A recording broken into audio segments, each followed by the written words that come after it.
చెప్పగలడు. ఎన్టీఆర్ జిల్లాలో రెండు టీడీపీ వర్గాల మధ్య వర్గ పోరు. ప్రస్తుతం ఇదే టాపిక్ మీద మనతో మాట్లాడడానికి సోషల్ డెమోక్రటిక్ ఫ్రంట్ అధ్యక్షులు మాదిగాని గురునాథం గారు మనతో ఉన్నారు. అసలు ఏం జరుగుతుంది కృష్ణా జిల్లా టీడీపీలో ఈ అంశం మీద? నమస్కారం అండి. నమస్కారం గారు. ఏం జరుగుతుంది అసలు ఎన్టీఆర్ జిల్లాలో? టీడీపీ పెద్ద ముసలం పుట్టిందంటున్నారు. రెండు వర్గాలుగా చీలిపోయి చాలా ప్రకంపనలు సృష్టిస్తున్న పరిస్థితి. రాష్ట్ర వ్యాప్తంగా విజయవాడలో ఏం జరుగుతుంది, పార్లమెంటు స్థానం పరిస్థితి ఏంటి అనేది కూడా పెద్ద చర్చనీయాంశంగా మారింది. ఏంటి, ఎలా చూస్తారు దీన్ని? ఇది గత 2-3 సంవత్సరాలుగా విజయవాడలో టీడీపీలో ముసలం ఉంది. కాకపోతే అది నిబురు కప్పి నిప్పులాగా ఉంది. ఓకే. అంతేగాని ఇప్పుడు బయటకు పడిపోయింది. సో ఇది తెలుగుదేశం పార్టీ రేపు రాబోయేటువంటి ఎలక్షన్స్లో ఏ విధంగా ప్రజలు బంగాళాఖాతంలో గలుపుతారనే దానికి ఇది ఒక ఎగ్జాంపుల్. వాళ్ళకి ఎల్లో మీడియా కానీ చంద్రబాబు నాయుడుకి కానీ పరాకాష్ఠకి చేరింది. ఓకే. వాళ్ళు ఏమనుకుంటున్నారు? పరాకాష్ఠకి మేము వచ్చేసాం, గెలిచేసాం, కేసినేని నాని ఏముంది, కార్యకర్తలు ఏముంది, నాయకులది ఏముంది, చంద్రబాబు నాయుడు లోకేష్ వీళ్ళిద్దరే పార్టీ అంటే అనేటువంటి ధోరణిలో. కానీ గత కొంతకాలంగా టీడీపీలో టీడీపీ అధినేత చంద్రబాబు మధ్య కేసినేని నాని, ఎంపీ కేసినేని నానికి మధ్య కొంత గ్యాప్ అయితే వచ్చింది. కొన్ని అంశాల్లో వివాదంగా మారిందని కూడా కొంతకాలంగా మనం చూస్తున్నాం. ఈ సందర్భంగా ఏది ఇప్పుడు 7వ తారీఖు జరగబోయే రా కదిలిరా అనే సమావేశం సందర్భంగా ఇది బయటపడిందని కూడా చెప్తున్నారు.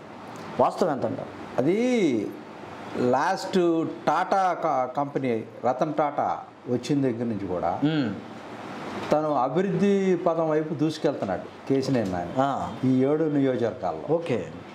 అధికారంలో లేకపోయినప్పటికీ కూడా ఒక సమర్థుడైనటువంటి ఎంపీగా చాలా నిధులు తీసుకొచ్చి వాళ్ళందరితో టైఅప్ పెట్టుకొని 7 నియోజకవర్గాలు అభివృద్ధి చేస్తూ ఉంటే నాకు సంబంధం లేకుండా, అధికారం లేకుండా ఇంత చేస్తున్నాడు కేసినేని నాని. రేపు బలోపేతం అవుతాడు, తెలుగుదేశం పార్టీలో మేకు అవుతాడు. ఒకవేళ తెలుగుదేశం పార్టీలో కమ్మాసుకి చౌదరీస్కి ఆల్టర్నేటివ్ మా అబ్బాయికి పోటీగా వస్తాడు, ఇతన్ని ఎక్కడో చాట కట్ చేయాలని చెప్పేసి. అసలు చంద్రబాబు నైజం ఏంటంటే నమ్మినోడిని మోసం చేయటం. ఓకే. అతను మొదటి కాడి నుంచి ఉంది, వాడుకొని వదిలేస్తాడు. దాంట్లో కేసినేని నాని బలిపోసు. అయితే ఇటీవల కాలంలో కొంత చర్చ జరుగుతుంది. చంద్రబాబు నాయుడు కుటుంబాల్లో చిచ్చు పెడతాడు, కుటుంబాలు అన్నదమ్ముల మధ్య చిచ్చు పెడతాడని కూడా ఒక వాదన అయితే బలంగా వినిపిస్తున్న పరిస్థితుల్లో ఇదే తీరా ఇక్కడ కేసినేని నాని వాళ్ళ తమ్ముడిని తీసుకొచ్చి చిన్నాని ఎక్కడో గిల్లి ఏదో చేస్తాడు, జ్వాల పడతాడు. ఇప్పుడు అందుకనే చెక్క వేసి ఎదుటి తౌడేస్తాడు. ఓకే. ఈ చంద్రబాబు నాయుడు రాజకీయం అంతా మొదటికాడి నుంచి కూడా మారలా, కుట్ర రాజకీయం. కరెక్టే గురునాథం గారు. యాక్చువల్గా జగన్ 2019కి సంబంధించి పెద్ద ఎత్తున ఒక ఊపు అయితే వచ్చింది, వేవ్ అయితే వచ్చింది. అంత వేవ్లో కూడా కేసినేని నాని టీడీపీ తరఫున పార్లమెంటు స్థానంలో గెలవడం అనేది చాలా గొప్పగా అనుకున్నారు, చాలా గ్రేట్గా అనుకున్నారు. మరి కేసినేని నానిని వదిలేసి, అటువంటి నాయకుడిని వదిలేసి కేసినేని చిన్నీలో ఏం చూసింది టీడీపీ? చిన్నీలో ఏం చూడలా, ఇతన్ని పక్కకు తప్పించాలంటే అతను తీసుకురావాలా. పెద్ద గీతం ముందు చిన్న గీతను పెట్టాలా, చిన్న గీతం తీసుకొచ్చి పెద్ద గీతం చేయాలా. ఇతని లక్ష్యం అంతా కూడా ఎవరిని కూడా సస్టైనబిలిటీ ఇవ్వడు పార్టీలో. ఎప్పుడు వాళ్ళ బలహీనతలను పట్టుకొని వాళ్ళని ఏదో ఒక విధంగా కుంచేస్తాడు. ఇప్పుడు ఎన్టీఆర్ ఫ్యామిలీలో మీ అందరికీ తెలుసు, 94లో ఇతను కాంగ్రెస్ నుంచి వచ్చిన తర్వాత ఎన్టీ రామారావుని ఎన్నుపోటు పొడిచాడు, అధికారంలోకి వచ్చాడు. అప్పుడు దగ్గుబాటి వెంకటేశ్వరరావుని, పురంధేశ్వరరావుని ఉపయోగపెట్టుకున్నాడు. మీరే కాబోయే సీఎం అన్నాడు. హరికృష్ణని ఉపయోగపెట్టుకున్నాడు. అందరిని చెప్పాడు. లక్ష్మీభారతిని బూచిగా చూపించాడు. కుటుంబాన్ని అంతా వాడుకున్నాడు. వాళ్ళందరిని వదిలేశాడు. అతను ముఖ్యమంత్రి అయ్యాడు. ఓకే. అక్కడి నుంచి తను ఈ నేపథ్యం అంతా కూడా తర్వాత జూనియర్ ఎన్టీఆర్ని వాడుకున్నాడు ఎలక్షన్స్లో 2004లో. అతన్ని వదిలేశాడు. ఇప్పుడు ఇతను కేసీఆర్ను వాడుకున్నాడు, టీఆర్ఎస్తో పొత్తు పెట్టుకున్నాడు, ఆయన్ని వదిలేశాడు. సిపిఎం సిపిఐతో వాడుకున్నాడు, వాళ్ళని వదిలేశాడు. బీజేపీతో పొత్తు పెట్టుకున్నాడు, జనసేనతో పొత్తు పెట్టుకున్నాడు. అసలు 99లో బీజేపీతో పొత్తు పెట్టుకోకపోతే రాడు. గెలవడు. అవును. సావు తప్పి కన్నులొట్టపోయినట్టుగా. ఓకే. అతను అప్పుడు పెట్టుకున్నాడు, వాళ్ళని ముంచేశాడు. ఓకే. ఇటీవల జరిగినటువంటి యువగళం పాదయాత్ర సందర్భంగా కృష్ణా జిల్లాకు సంబంధించి, ఉమ్మడి కృష్ణా జిల్లాకు సంబంధించి బాధ్యతలు అయితే చిన్ని గొప్ప చెప్పారు. ఆ సందర్భంలోనే కేసినేని నానిని పక్కన పెట్టారు. నువ్వు కల్పించుకోవద్దని కూడా స్పష్టంగా చెప్పిన నేపథ్యంలో అప్పుడే బయటకు వస్తారు అనే మాటలు కూడా వినపడింది. ఇంతకాలం ఉండడానికి గల కారణాలేంటి? అతను పార్టీ మీద ఉన్నటువంటి ప్రేమ, క్రమశిక్షణ. ఇప్పుడు ఒక కుటుంబం, రాజకీయ పార్టీ, సరే కోప్పడతాడు పెద్దవాడు తండ్రి అనేవాడు, దగ్గర తీసుకుంటాడేమో అనుకున్నాడు. ఆయన తండ్రి కాదు కదా, ధృతరాష్ట్రుడు. చంద్రబాబు నాయుడు అనేవాడు ధృతరాష్ట్రుడు. కౌగిలి, ధృతరాష్ట్రుడి కౌగిలి తెలుసు కదా.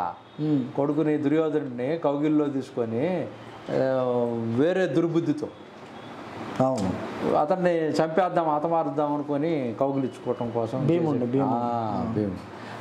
అటువంటి తత్వం కలిగినటువంటి వ్యక్తి ఈ యొక్క చంద్రబాబు నాయుడు. సో చంద్రబాబు నాయుడుతో కలిసి ప్రయాణం చేయటం అంటే ఎవరి వల్ల కాదు ఆంధ్రప్రదేశ్లో. తను రాత్రి పగళ్ళు బిచ్చగాడు, రాజకీయ బిచ్చగాడు. గురునాథం గారు ఫస్ట్ నుంచి కేసీఆర్ నాని అయితే ఒక మాట అయితే స్పష్టంగా చెప్తున్నాడు, నేను ఏ పార్టీలో ఉన్నా కానీ, ఏ పార్టీలో పోటీ చేసినా కానీ ఈసారి మాత్రం మళ్ళీ నేనే ఎంపీ అంటున్నాడు. ఏంటి ఆ నమ్మకం ఏంటి? దాని వెనక ఉన్న వ్యూహం ఏంటి? అతను పార్టీలకు అతీతంగా పనిచేస్తూ ఉన్నాడు.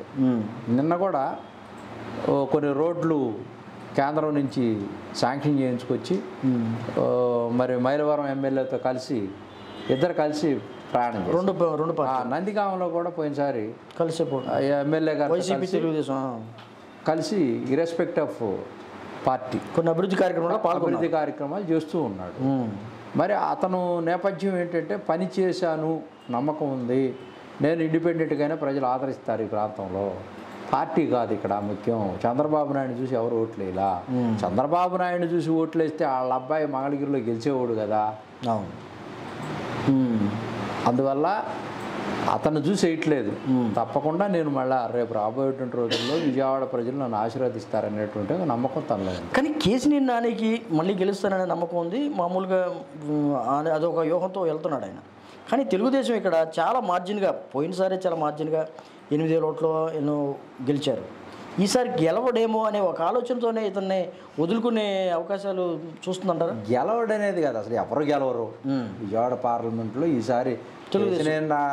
కేసీఆర్ నాని తప్పించి అదంతా గెలిచాడు, కానీ తన వ్యక్తిగతంగా కొంచెం అన్నా పార్టీ పరంగా అయితే అసలు గెలిచే ప్రశ్నే లేదు. ఈసారి వైసీపీయే ఇక్కడ ఎంపీ గెలుస్తారు తప్పకుండా. అసలు నాని చిన్ని అనేవాడు అసలు పోటీ కాదు. ఓకే. కానీ గత కొంతకాలంగా ఒక మాట అయితే అనిపిస్తుంది, కేసినేని నాని వైసీపీకి రాబోతున్నారు పార్టీ మారి. ఈ గతంలో కూడా కొంత చర్చలు జరిగినాయి. బీజేపీ మన వైఎస్ఆర్సీపీ అధిష్టానంతో ముఖ్య నాయకులతో భేటీ అయ్యారని కూడా చెప్తున్నారు. ఇప్పుడు వైఎస్ఆర్ పార్టీకి కొన్ని ప్రిన్సిపల్స్ ఉన్నాయి. జగన్మోహన్ రెడ్డి గారు ఏం చెప్పాడంటే, నా పార్టీలోకంటూ వస్తే వై నాట్ వెల్కమ్ డెమోక్రసీ, మేము కూడా ఆహ్వానిస్తాం, ఆస్వాదిస్తాం. ఆయన సభ్యత్వానికి రాజీనామా చేయాలి, పార్టీ సభ్యత్వానికి, ప్రాథమిక సభ్యత్వానికి, క్రియాశీలక సభ్యత్వానికి రాజీనామా చేయాలి, పార్లమెంటు సభ్యుడిగా రాజీనామా చేయాలి. అది రాజీనామా చేసి వస్తే వైఎస్ఆర్ పార్టీలో కండవా కప్పి బేషరతుగా ఆహ్వానించడానికి సిద్ధంగా ఉంటుంది. వచ్చే అవకాశాలు ఉన్నాయా? కేసీఆర్ నాని వస్తారు. ఏముంది, రాజకీయ వ్యవస్థలో తను ప్రజలకు సేవ చేయాలనుకునేటప్పుడు మంచి నాయకుడు, నిబద్ధత కలిగినడు, కరప్టెడ్ కాదు, తప్పేముంది, ప్రజలందరూ కోరుకుంటున్నారు. అటువంటి వ్యక్తి రావటం వల్ల ఒక ఇమేజ్ పెరుగుద్ది. కానీ వైసీపీలోకి వస్తే కేసీఆర్ లాంటి వ్యక్తి నాయకుడు ఇమ్మడగలడా? ఎందుకు ఇవ్వలేడు? జగన్మోహన్ రెడ్డి అభివృద్ధిని కాంక్షించే వ్యక్తి. తను ఎవరికైతే మాట ఇస్తాడో మాట వెనక్కి తీసుకోడు, మడిమి తిప్పడు. తను అందరి యొక్క అభివృద్ధి కోసం పాటుపడుతున్నటువంటి వ్యక్తి. ఆయనకి కులాలకు సంబంధం లేదు. కొడాలి నాని గారు మరి మంత్రి చేశాడు, ఇప్పుడు అత్యున్నతమైనటువంటి స్థానంలో ఉన్నాడు. ఇక్కడ ఆత్మగౌరవం అనేది వైఎస్ఆర్ పార్టీలోనే ఉంటుంది. కానీ కొంతకాలంగా కేసీఆర్ నాని అనే టీడీపీ నాయకుడు జగన్ కానీ, జగన్ ప్రభుత్వాన్ని కానీ ఎటువంటి విమర్శలు చేయకుండా తన సొంత పార్టీ నాయకులనే సొంత పార్టీ నాయకుల మీదే కార్యకర్తల మీదే ఆయన పెద్ద విమర్శించడం చేసిన పరిస్థితులు కూడా మనం చూస్తున్నాం. ఏంటి ఎందుకని అంటే భవిష్యత్తులో వచ్చే ఒక తలంపుతో ఇటువంటి కార్యక్రమాలు అట్లా ఏం కాదు. అంతర్గత ప్రజాస్వామ్యాన్ని పెంపొందించడం కోసం, డెమోక్రసీలో పార్టీ నిర్మాణం మార్పులు తీసుకురావడం కోసం కొంతమంది ప్రయత్నం చేస్తూ ఉంటారు. ఓకే, అంతేగాని అదేదో రేపు రాబోయేటువంటి రోజుల్లో దాన్ని ఊహించుకొని ఊహాజనితమైనటువంటి కార్యక్రమాలు రాజకీయాల్లో ఉండవు. రాజకీయాల్లో ఎప్పుడు ఎట్లా ఉంటుందంటే హత్యలు ఉండవు, అన్నీ ఆత్మహత్యలే. కానీ ఆయన ఆత్మహత్య చేసుకోదలుచుకోవాలి. తను ఎదుటి పార్టీని మనం వెళ్ళాలని కోరుకోకుండా తన పార్టీని తను సంస్కరించుకుందామనే ప్రయత్నంలో తను బలిపశువు అయ్యాడు. ఓకే, అంతేగాని తను ఏం బలిపశువు ఏం కాల. అతనికి ప్రజల దగ్గర మంచి పలుకుబడి ఉంది. ఇప్పుడు కాకపోతే నెక్స్ట్ వస్తాడే కానీ చంద్రబాబు నాయుడికి మటుకి అతను పోవటం 100% తెలుగుదేశం పార్టీకి ఎన్టీఆర్ జిల్లాలో 0. ఓకే, ఎలా ఉండబోతుందో వచ్చే ఎన్నికల్లో? ఒకవేళ కేసీఆర్ నాని వైసీపీలో చేరితే రేపు పార్లమెంట్ కానీ పరిస్థితి ఏంటి, ఎలా ఉండబోతుంది? ఆయన వస్తే 100% అతను గెలుస్తాడు. దాంట్లో డౌటే ఉంది. అసలు అతను జనంలో ఉన్నాడు. ఓకే, వైసీపీ పార్లమెంట్ ఇప్పుడు అతను వచ్చినా రాకపోయినా ఒకవేళ if is willing to enter in the YSRCP, it's okay, no problem. గెలవటానికి రంగం సిద్ధంగా ఉంది. జగన్మోహన్ రెడ్డి గారు చేసిన అభివృద్ధిని ప్రజలు కాంక్షిస్తున్నారు. ఆయన పార్టీ టికెట్ తీసుకుంటే డెఫినెట్గా ఎంపీ అవటం ఖాయం. ఇది మాదిగాని గురునాథ్ గారు చెప్తున్నారు. ఏదైతే కేసీఆర్ నాని పార్టీ మారితే వైఎస్ఆర్సీపీలోకి వస్తే ఖచ్చితంగా ఈసారి పార్లమెంట్ స్థానం మళ్ళీ ఎంపీగా కేసీఆర్ నాని గెలుచుకునే అవకాశం ఉంది. అంతేకాకుండా వచ్చినా రాకపోయినా ఈసారి మాత్రం ఖచ్చితంగా పార్లమెంటు స్థానం వైసీపీ గెలవబోతుందని కూడా గట్టిగా చెప్తున్న పరిస్థితి ఇక్కడ చూస్తున్నాము.